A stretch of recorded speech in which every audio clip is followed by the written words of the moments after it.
நீங்கள் எல்லாம் எப்படி பார்க்குறீங்க? இல்லை சார், மாஞ்சோலை விவகாரம் அங்கே வாக்கு இருக்குது, அங்கே மக்கள் இருக்காங்க, அவங்களுக்கு வாக்குரிமை இல்லைன்ற மாதிரி வந்திருக்கு. எஸ்ஐஆரில் சிறப்பு வாக்காளர் திருத்தத்தில் 70-75 லட்சம் பேருக்கு மேலே வாக்கு இல்லை. அதனால் நம்ம அது கிடைக்கணும்னு தான் போராடுறோம். மறுபடியும் தேர்தல் ஆணையத்திட்டம் முறையிடுறோம். அந்த காலத்தை கொஞ்சம் நீட்டிங்க.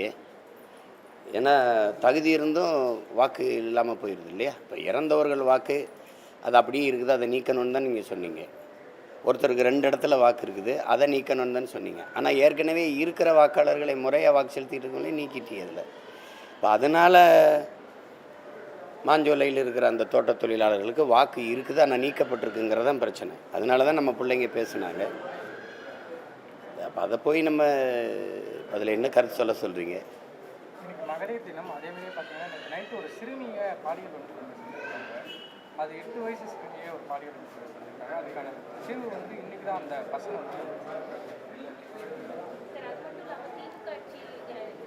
அதிகபட்சமாக இந்த வன்கொடுமை ஏற்கனவே 2 வயது சிறுமியை வன்கொடுமை விமானத்தில் ஒரு விமான பணிப்பெண்ணுக்கு இந்த மாதிரி சம்பவம் ஏற்படலாம் நிறைய செய்திகள் வந்து இப்படி தொடர்ந்து இந்த ஆட்சியில் மட்டும்தான் இருக்கா, இல்லை ஏற்கனவே இந்த சம்பவங்கள் தெரியாமல் இது அதிகமாக தெரியுதா அப்படின்ற கேள்வி. தொடர்ச்சியாக உங்களுக்கு தெரியும் 2 கட்சியிலையுமே இவங்க அண்ணா பல்கலைக்கழகம்னா அவங்க பொள்ளாச்சி பாலியல் வன்கொடுமைம்பாங்க. இது கூடுதலாக இருக்கிறது காரணம் தங்கச்சி இதில் நீங்கள் புரிஞ்சுக்கணும். அதாவது கணக்கில்லாத சகிக்க முடியாத அளவிற்கு மது நிறைந்த மாநிலமாக ஆயிடுச்சு. திரவப்போதையும் திடப்போதையும் அங்கீகரிக்கப்பட்டதாக ஆயிடுச்சு. பள்ளி கல்லூரி வளாகங்கள் வழிபாட்டு தலங்கள்லாம் அவங்களுக்கு கஞ்சா அபின் கொக்கைன்னு எல்லாம் தெரியுது. கஞ்சா சாக்லேட்டே பள்ளிக்கூடத்தில். என்னுடைய தங்கைகள் தம்பியெல்லாம் ஆசிரியர்களாக இருக்காங்கல்ல, அவங்க அழுகிறதே நம்ம பிள்ளைகளெல்லாம் இந்த போதையோடு தான் உள்ளே வருது, படிப்பு என்ன படிப்பிக்கிறதுன்னு கேட்டு அழுததெல்லாம் இருக்குது. இப்போ நாங்குநேரி படுகொலையாகட்டும், எந்த ஒரு செயலை செய்கிறவனும் நிறைந்த போதையில் தான் செய்கிறான். சராசரி மனநிலையில் யாரும் அதில் ஈடுபடலை. உங்களுக்கு தெரியும், இப்போ விசாரித்து பார்த்தீங்கன்னா ஒரு போதையில் தான் பண்ணிப்பாங்க. அப்போ நீங்கள் இந்த போதையை வச்சுக்கிட்டு சட்டம் ஒழுங்குங்கிறதும் சமூக ஒழுங்குங்கிறதும் பெண்களுக்கான பாதுகாப்பு என்பதும் ரொம்ப வேடிக்கையானது, ரொம்ப பிழையானது. அது ரொம்ப பிழையானது. அது அந்த சமூகத்தில் போய் நீங்கள் என்ன நினைக்கணும், இவ்வளோ நிறைஞ்ச போதை இருக்கிற இடத்துல குறைந்த அளவு குற்றம் நடக்குதுன்னா நீங்கள் மகிழ்ச்சி அடைஞ்சுக்கணும். அப்படி தான் இருக்குது. இப்போ இதுக்காக நம்ம என்ன பண்ணணும், இதை ஒழிக்கணும், இது சரி பண்ணணும்னு நினைக்கிறோம். நம்ம எல்லாருக்கும் இந்த பொறுப்பும் கடமையும் இருக்கிறதா நான் நினைக்கிறேன். அதனால தான் இது மாறி இந்த 2 கட்சிகளும் ஒருத்தர் குறை சொல்லிக்கிட்டு சட்டம் ஒழுங்கு கெட்டு போச்சுன்னு அவங்க ஆட்சியில் இல்லாத போது இவங்கள சொல்கிறதும், இவங்க ஆட்சியில் இல்லாத போது அவங்கள சொல்கிறதும். அதாவது தங்கச்சி, எந்த நாட்டில் சட்டம் ஒழுங்கில் அதிக கவனம் செலுத்த வேண்டிய நிலைமை இருக்கோ அப்போ மக்கள் நலனில் அக்கறை செலுத்த முடியாதுங்கிறான். சட்டம் ஒழுங்கையே சரி பண்ணிக்கிற முடியல அப்படின்னா மற்ற ஒழுங்கை எப்படி சரி பண்ணுவீங்க? எது ஒழுங்காக இருக்கும்? எது ஒழுங்காக இருக்கும்? அப்போ அது பச்சை குழந்தைகளுக்கு நான் சொல்ல, பச்சை அது இப்போ எரிசுறது பாதுகாப்புன்னு எதுவுமே இல்லை, பச்சை குழந்தைக்கும் பாலியல் தொல்லைன்னு சொன்னல, இதுதான் அது.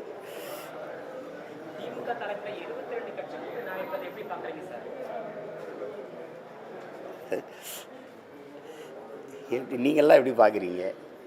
ஒரு நல்ல ஆட்சி கொடுக்குற ஒரு கட்சி, ஒரு நேர்மையான கட்சி, உறுதியான கொள்கை நிலைப்பாடு இருக்கிற, தூய கொள்கை நிலைப்பாடு இருக்கிற கட்சி எதுக்கு அணி சேர்க்கணும்? நீங்கள் ஆட்சியில் இருக்கிறீங்க, நல்ல ஆட்சி கொடுத்துட்டீங்க அப்படின்னா உங்கள் ஆட்சியை மக்கள் போற்றுவார்கள் தானே. தானாக வழியை இந்த ஆட்சி தொடரணும்னு நீங்களாக இது தொடரட்டும் இது நடரட்டும்னு சொல்கிறீங்களே வெளியே, மக்கள் மனதார நினைக்கட்டும் இந்த ஆட்சி நீட்டிக்கணும், இந்த ஆட்சி தொடரணும், நல்லபடியாக ஆட்சி செய்கிறாங்க அப்படின்னு நினச்சா அவங்களே செய்வாங்க. நீங்களாக விளம்பரப்படுத்திக்கிறீங்க, உளவியலாக தயாரிக்கிறீங்க. அது ஆங்கிலத்தில் மைண்ட் செட்னு சொல்லுவோம்ல, அப்படி ஸ்டாலின் ஆட்சி தொடரட்டும், தமிழ்நாடு வெல்லட்டும், இப்படி சொல்லிகிட்டே இருக்கிறீங்க. நீங்கள் நல்ல ஆட்சி கொடுத்துட்டா யாருமே தேவையில்லையே. வாக்குக்கு காசும் தேவையில்லை, இந்த மாதிரி கவர்ச்சிகரமான அறிவிப்புகள் தேவையில்லை, அப்புறம் குடும்பத் தலைவிக்கு திடீர்னு 5000 ரூபா வங்கியில் போட வேண்டியதில்லை. அதெல்லாம் அதனால தான் சொல்கிறேன், இங்கே ஆள் மாறுது, ஆட்சி மாறுது, ஆட்சி முறை மாற மாட்டேங்குது. மாறி உட்காந்து 2 பேரும் இவங்க 5 வருஷம் அவங்க 5 ஆண்டு இருக்கிறாங்களே ஒழிய ஆட்சி முறை மாற மாட்டேங்குது. அதை மாற்றணும்னு நாங்கள் நினைக்கிறோம். பயம் இல்லாமல் எப்படி? நான் வீரன் தனியாக தானே சண்டைக்கு போவேன். மச்சான் நீ வாடா, டேய் மச்சான் வாடா அப்படின்னு 10 பேர் ஆள் கூப்பிட்டேன்னா நான் பயப்படுறேன்னு தானே அர்த்தம், நான் கோழைன்னு தானே அர்த்தம். உண்மையா இல்லையே சொல்லுங்கள். நாங்கள் எந்த பின்புலம் இல்லை, எதுவுமே இல்லை. நாங்கள் எங்களுக்கு வந்து கருத்து தான் இருக்குது. நாங்கள் வந்தால் இப்படி செய்வோங்கிற சொல்கிறத தவிர எங்களால் எதுவும் செய்ய முடியல. ஆனாலும் நாங்கள் தனித்து நிற்கிறோமே, நாங்கள் மக்களை முழுமையாக நம்புகிறோம், அந்த மக்களை 100 விழுக்காடு முழுமையாக நேசிக்கிறோம். அதனால என் மக்களுக்காக நிற்கணும்னு நினைக்கிறோம். நீங்கள் சரி, அப்படி நீங்கள் பெற்ற வெற்றியால் இந்த நாடு மக்களும் பெற்ற நன்மையை சொல்லுங்கள். கூட்டம் சேர்த்து வென்றீங்கல்ல, செஞ்ச நன்மையை சொல்லுங்கள். போன தடவை இதே கூட்டத்தோடு தான் நின்னீங்க, இப்போ கூட 2 பேரை சேர்த்துருக்கீங்க.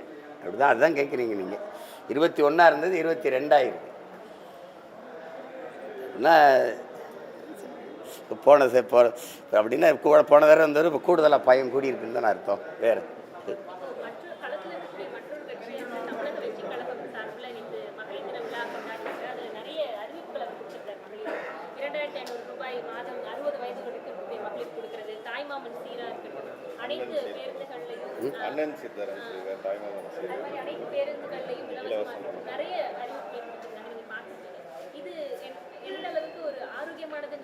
இல்லை அண்ணன் வந்து இந்த மாதிரி முறையை நான் வந்து வெறுக்கிறேன், அருவருக்கிறேன்.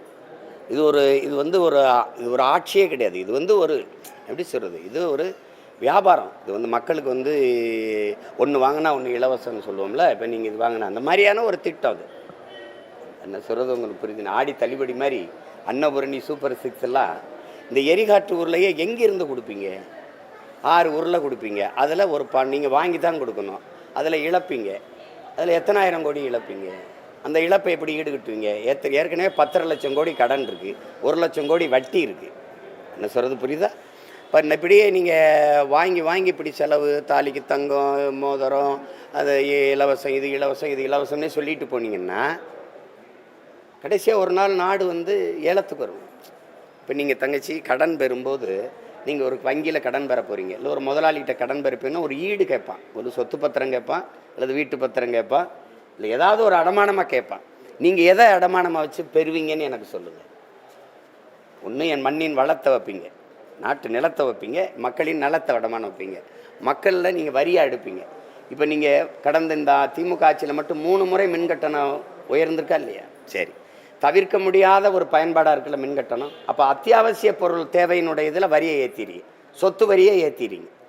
அதை ஏற்றிட்டு கணக்கில்லாமல் ஏற்றி சகிக்க முடியாத, வாழ முடியாத நிலக்கடிக்கு தள்ளிட்டு ஒரு 1000 ரூபாய் கொடுத்து அதை மறைக்க பார்க்குறீங்க. இது சரியான ஆட்சி முறையான ஒரு அறிவு சமூகம் வந்து சிந்திக்கணும். இது எங்கே போகும்? இவர் 2000 கொடுக்குறேன்றாரு, இவர் 2000 கொடுக்குறாரு, நான் வந்து 2500 ரூபா கொடுக்குறேங்கிறது இது வளர்ச்சியில் எடுக்கிறதா? ஒரு நாடு கடன் வளர்ச்சியவே வளர்ச்சின்னு கட்டமைக்கிறது எப்படி இருக்கிறது? அது எந்த மாதிரியான ஆட்சி முறை? இது நல்ல நிர்வாகமா? இது தூய நிர்வாகமா? எப்படி நிர்வாகம்? தங்கச்சி, இப்போ நான் இப்படி கையேந்துறேன், பிச்சைன்னு சொல்கிறீங்க. நாடே கையேந்தினா எப்படி அது பிச்சை இல்லாமல் இலவசமாகும்? இப்படி கொடுத்துக்கிட்டே போகிறோம். 10 லட்சம் கோடி, அப்புறம் 15 லட்சம் ஆகுது, அப்புறம் 20 லட்சம் கோடி ஆகுது. இப்போ 1 லட்சம் கோடி வட்டி, 2 லட்சம் கோடி வட்டி ஆகும். இந்த வரி சுமை யார் மேலே விழும்? இந்த வட்டி சுமை யார் மேலே விழும்? மக்கள் மேலே. ஒரு நாள் நெருக்கடி சமாளிக்க முடியாமல் பொருளாதாரத்தில் பெரிய வீழ்ச்சி வரும்போது நாடு ததறிடும். அது எங்கே நடக்குது? இலங்கையில் நடந்த மாதிரி, பங்களாதேஷ் நடந்த மாதிரி, இப்போ நேபாளில் நடந்த மாதிரி. அப்படி இங்கே வந்தால் அது ஒரு ஸ்டேட் அளவு வந்தாங்கச்சு, ஒரு மாநில அளவு தான் அது. ஆனால் 29 மாநிலம், 8 ஒன்றிய பிரதேசம். அப்போ எவ்வளோ பெரிய துணை கண்டது நாடு. இது செதறிச்சுன்னா என்ன ஆகும்? அப்போ கடன் பெறுவதுங்கிறது இது ஆக்கப்பூர்வமாக பேசுங்க. இது வந்து ஒரு நிரந்தர தீர்வு நோக்கி நகர்த்துங்க. இதில் ஒரு 20,000 கோடி வருது, செலவாகுது 12,000 கோடி. இந்த 12,000 கோடியை முதலீடு செய்து என் தாய்மார்கள், என் அக்காக்கள், என் தங்கைகள் தங்களுக்கு தாங்களே வருவாய் ஈட்டிக்கொள்கிற ஒரு நிலையான ஒரு வாய்ப்பை ஏற்படுத்தி கொடுக்கணும். அதுதான் நல்ல ஆட்சி முறை. படிக்க போகிற பெண்ணுக்கு 1000, படிக்க போகிற தம்பிக்கு 1000, வீட்டில் இருக்க அம்மாவுக்கு இப்போ 2000 கொடுக்குறேன்றீங்க. படிக்க நீங்கள் போகும்போது 1000 கொடுத்துறோம் தங்கச்சி, படிச்சுட்டு நின்றுட்டிங்களா 1000 கொடுப்பாங்களா? அப்போ அந்த 1000 ரூபாய்க்கு நீங்கள் என்ன பண்ணுவீங்க? அப்போ படிச்சுட்டு நிற்கும்போது வேலை கொடுக்கணும். புரியுதா உங்களுக்கு? அப்போ அதனால் இது வந்து கொடுமையான ஆட்சி முறை. இது மக்களை ஏமாற்றுவது. இது வந்து இந்த மாதிரி ஒரு திட்டத்தை வந்து சொல்லும்போது அது சரியா இல்லை. இது வளர்ச்சின்னு வார்த்தையை வச்சுட்டு ஒரு இனிப்பு பசப்பு வார்த்தைகளை சொல்லி கடனை பெற்று தற்காலிக தேவைகளை பூர்த்தி செஞ்சுக்கிட்டு நிவர்த்தி செஞ்சு அதை மட்டும் சரி செஞ்சுக்கிட்டே போகிறது வந்து சரியில்லை. நீங்கள் அவரே இப்போ 2 கட்சியும் சாராயம் வச்சுருக்கு. என் தம்பி வந்து ஒரு வார்த்தை சொல்ல மாட்டார். நீங்கள் மகளிர் நலங்கிறீங்க, பாதுகாப்பீங்க. சாராய கடையை போதை வச்சுட்டு எப்படி பெண்களை பாதுகாப்பீங்க? எப்படி பாதுகாப்பீங்க? தெருவுக்கு தெரு சாராய கடை வச்சுக்கிட்டு எப்படி பாதுகாப்பீங்க? சாராயத்தை ஒழிப்பேன்னு சொல்ல முடியல, இதை ஒழிப்பேன், மதுவை ஒழிப்பேன். மதுவை ஒழிக்கும் போது ஒழிக்காமல் சட்டம் ஒழுங்குங்கிறது வெட்டி பேச்சு, அது ஒரு கேலியான பேச்சு, அது ஏமாற்று பேச்சு. சாராய கடை திறந்து வச்சுக்கிட்டு என்ன சட்டம் ஒழுங்கு இருக்குல்ல? மது போதையில் இருக்கும், மதி மயக்கத்தில் நினைவிழந்து இருக்கிறவன்ட்ட என்ன ஒழுங்கு இருக்கும்? என்ன ஒழுங்கு இருக்கும்? அதை நிறுத்த முடியல, அதை ஒழிப்பேன்னு சொல்ல முடியல. அப்புறம் நீங்கள் அங்கே போய் கரூரில் போய் பாட்டிலுக்கு 10 ரூபா 10 ரூபாய்ன்னு பாடினீங்க, 10 ரூபா கூட்டி விற்றுட்டாங்க, ஏற்றி விற்றுட்டாங்கிறத சொல்கிறீங்க. சரி, நான் வந்தால் இதை ஒழிப்பேன் அப்படின்னு சொல்லணுமா இல்லையா? அப்புறம் இலவச பேருந்தெல்லாம் நீங்கள் எப்படி? நான் உங்கள்கிட்ட தங்கச்சிட்ட ஒன்று கேட்குறேன், நான் இலவசமாக உங்களுக்கு மின்சாரம் தந்துடுறேன். நீங்கள் வீட்டை விட்டு வெளியில் போகும்போது அந்த மின் விளக்கையோ அல்லது குளிரூட்டியோ மின் விசிறியோ தொலைக்காட்சியோ அணைச்சி விட்டு போவீங்களா? மனச்சான்றதுக்கு எதிராலாமல் பதில் சொல்லுங்கள். அணைச்சி விட்டு போவீங்களா? இலவசம்னா பொறுப்பாக அதை அணைப்பீங்களா? எவ்வளவு பொறுப்பற்று பயன்படுத்துவீங்க? அப்போ இலவசம்னா அது எப்படி கவனக்குறைவாயிரும், பொறுப்பற்று போயிடும்.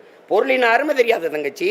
பொருளின் எது ஒன்றும் அதான் சொல்கிறேங்களே, தாய்ப்பாலும் தண்ணீரும் மலிவா கிடைப்பதனாலேயே நீ மதிக்க மாட்டேங்கிற.